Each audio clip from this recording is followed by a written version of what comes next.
I mean, it was tremendous. That never happens. You do a period piece and you have equipment that never works.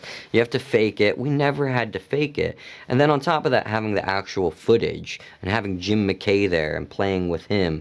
I mean, it was insane. Ready, camera one. Hit it. Good morning. I'm Jim McKay speaking to you live from the Olympics in Munich, West Germany. Man, one of the things that I rewatch the movie because when I'm about to watch a movie, I don't like to be influenced by Right. other people's opinion, trailers, even sometimes. Mm-hmm. I knew the story. I knew what it's about based on documentary, based on other movies. And do you have any new idea of what is being a journalist? Because these people from cover sports suddenly they have to switch their mindset to do something different. Do you have any different perspective of what is the work of a journalist?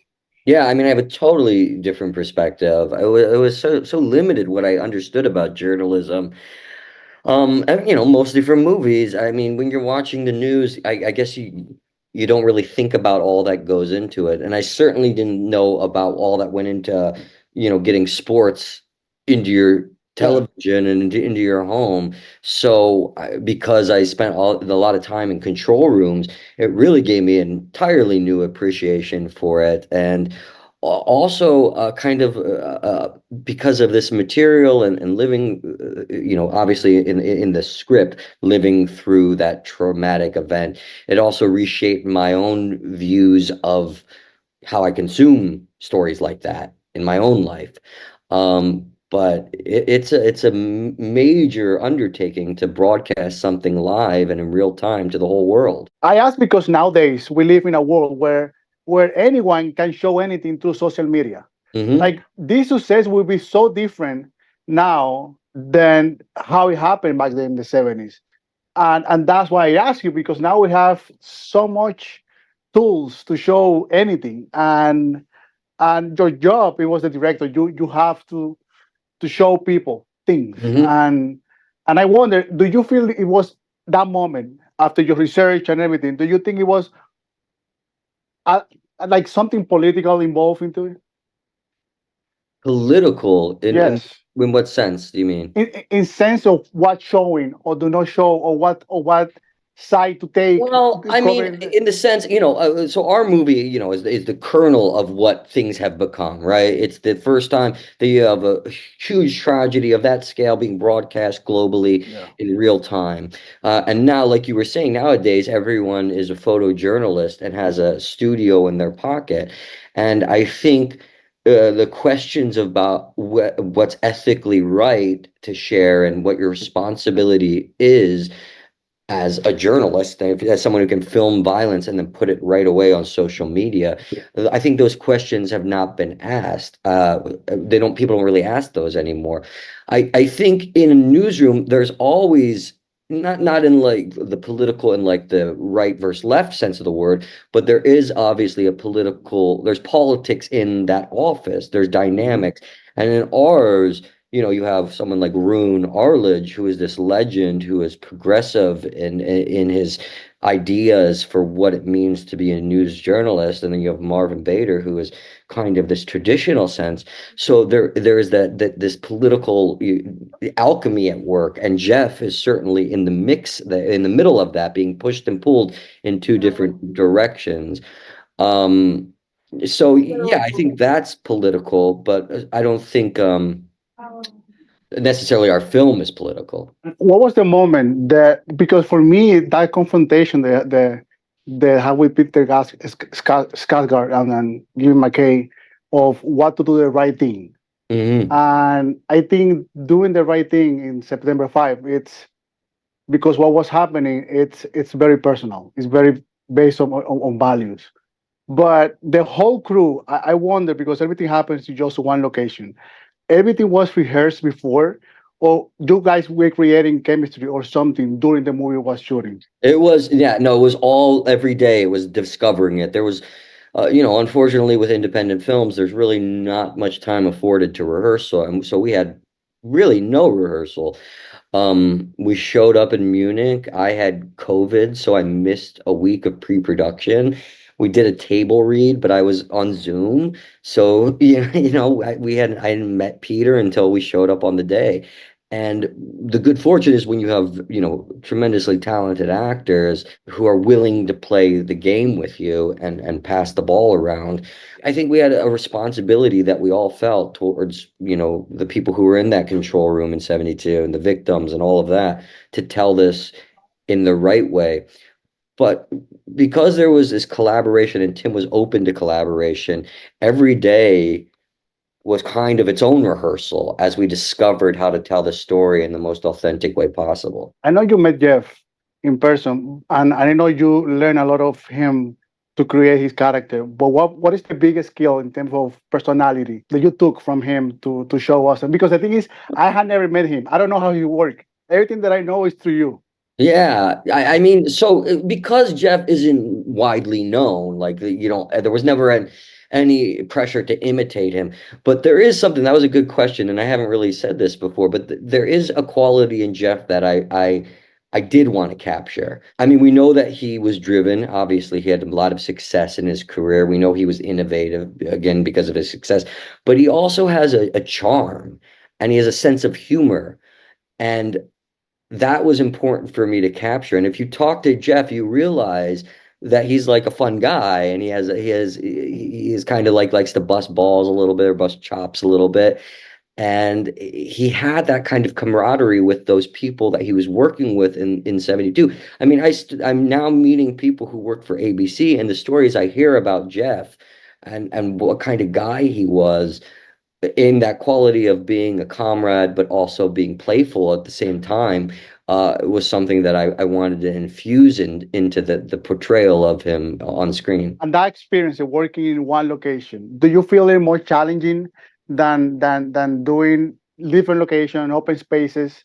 Because Yeah, even the sure. cinematography is so neat, Uh-huh. so gray, so beautiful. The color is very tenue, like very gray, and and it gave me this feeling of claustrophobic, of being locked down in a place. I mean, I think that's what Tim wanted. He's cited Das Boot in a way, and Hmm. this idea that the camera is the periscope out to the outside world, and we're in this pressure cooker, not sure what's going to happen.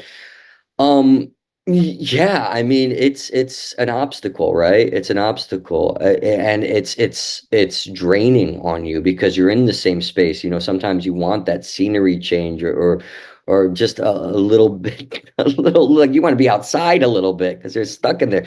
But because it was so claustrophobic and because we weren't outside, I mean, it really amped up the pressure. And I think that obstacle of that pressure was what was needed to push it to a thrilling level. Otherwise, I think it would never have. I hear people who walk away from it being like, it made me anxious. It made me anxious. And I think in large part that's because of that claustrophobia that we were experiencing. I want you to take me back to that first moment that you watched the movie, and everything. The credits are going up, and I wanna know what you felt. How do you felt after watching the result? It's hard for me to watch anything I'm in. The first time is the Really? hardest. Yeah, I mean, you just can't help. And I think if you talk to most anyone in if you're a cinematographer, you see all the things that you wish you would have done filming it differently. If you're a makeup person, you see how you want to do so everyone, I think when you watch it the first time, you sort of view it through your own self doubt, and you kind of get in the way of watching it objectively. So yes, I watched it, and I was sometimes being like, oh, why did I do? But for the most part, I was really blown. I mean, I was definitely blown away by the storytelling and how thrilling it was and how quick it moves. I was surprised how quick it moved, and really blown away by the other cast members. And even in my performance, even though I can be very critical of myself, I was really impressed that I was able to achieve the kind of authenticity and honesty that I was aiming for. The kind of movies we be watching a lot of countries, many places. They probably generation they don't know that this happened, and I wonder because we have seen how the Olympics are now. It's a show. Of Yeah. course, they're doing the sport, but now it's a whole spectacle. And I wonder, how do you expect the audiences outside this country and outside where the two involved were, uh, like take from the movie and or react to the movie? Well, I mean, I think that's why it works, globally as a film, because the Olympics, like you said, are a global story. It is a Hmm. global event. That's what makes it so beautiful, is it's a chance for people to come together, and put all our differences aside and focus on genuine, healthy competition. Yeah. And it's really a beautiful thing. I mean, I'm personally, I love the Olympics. Anytime it comes around, I'm glued to it, and I love to watch like even the most obscure events. It's just remarkable. You see these people who have a passion for something that is never showcased anywhere else on that level, and then every 4 years they get a chance to shine. Hmm. And then I've talked to some athletes who've been in the villages, and you hear about the stories about what it's really like to be there, and how, it's like a party and it's wonderful. So I think that in itself makes this movie much more accessible, and the fact that it is a global group of people putting it together. We have Americans, we have Europeans, we have North Africans, we have Middle East. So we have like a pretty kind of a version of the Olympics there, as it was in Munich at the time. But also, I think we live in a world, all over the world, where media is so present in our lives, and we're all connected through social media all over the world. So I think we are still trying to come to terms and understand how we got to this point in history. And I think through this movie, we can sort of revisit the first time the Olympics were really what they became, a spectacle. It Yeah. was the first time it was live throughout the world, and people got to see how a city was trying to showcase and present themselves to the entire globe. So I think by going back to the first moment of this, where media was forever changed, no matter where you're from in the world, is an important thing to do right now. How do you get into Jeff Mason headspace? Because inside the press room, there's a language that you have to dominate. Yep. Every profession has a language. Yep. How do you get to that headspace? You do as much research as possible. I talked to Jeff Mason as soon as I was cast. He gave me his firsthand account. He made it clear right away what it's like in those rooms, that there's no time to think. You just do your job. And so then it became important for me to get into those rooms. So I spent about 2 months at CBS Sunday Football, and going to ESPN, NBA trailers, watching how games are called, how they're put together, what everyone does, learning that shorthand, learning that language. And from day one, once I went into those control rooms, I was like, oh, there's a language here. And if we don't do it this way, this ain't gonna work. And everyone's gonna see through it. So I, like a religion, made it my purpose to get it as close to what it is as possible. And you did great, man. You Thank did you. it great. I felt that I was watching kind of style 12 Angry Men, like everything is Hmm. in one location. People look down, looking at like facial expression is super important in this situation. Yeah. One of the things that we are normal now is about violence. Hmm. Back then, people were shocked when they see violence on TV. But now we're used to, even in Instagram, in any social media. It was any concern about what to show in the movie and be faithful to what happened, because it was televised, 22 million people watching, Yeah. more than the landing moon, and it has to be important what do you show to so many people. Yeah, I mean, we didn't have to really think about what we would show or not. I think we just wanted to do it as close to what actually happened in that room.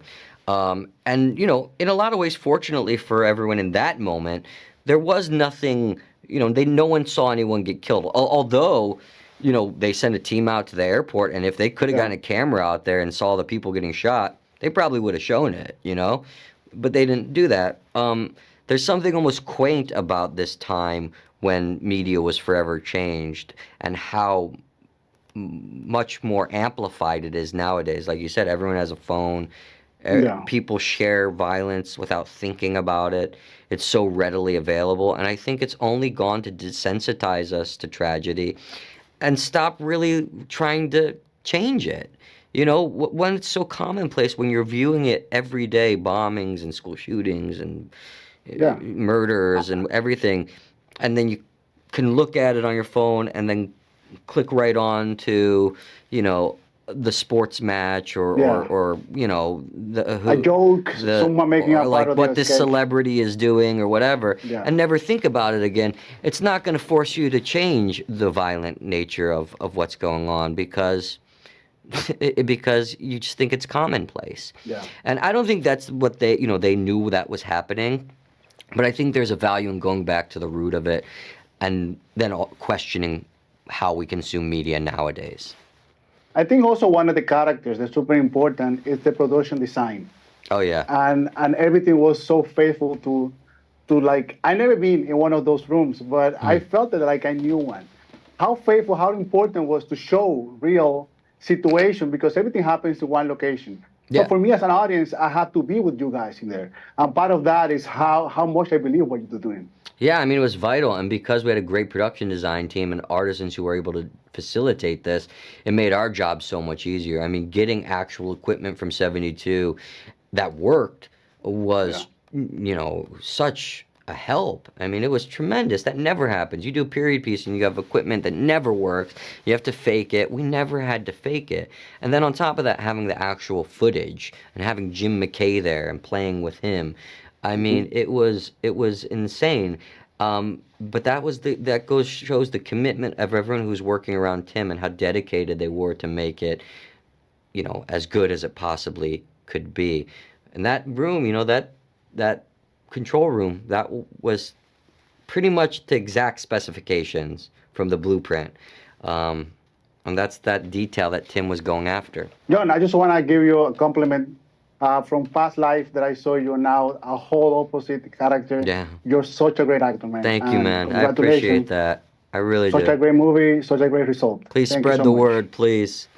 Appreciate it. Oh, for sure. Thank you. Great Have a talking great to day. you. My pleasure. All right. Whose story is that? Is it ours or is it theirs?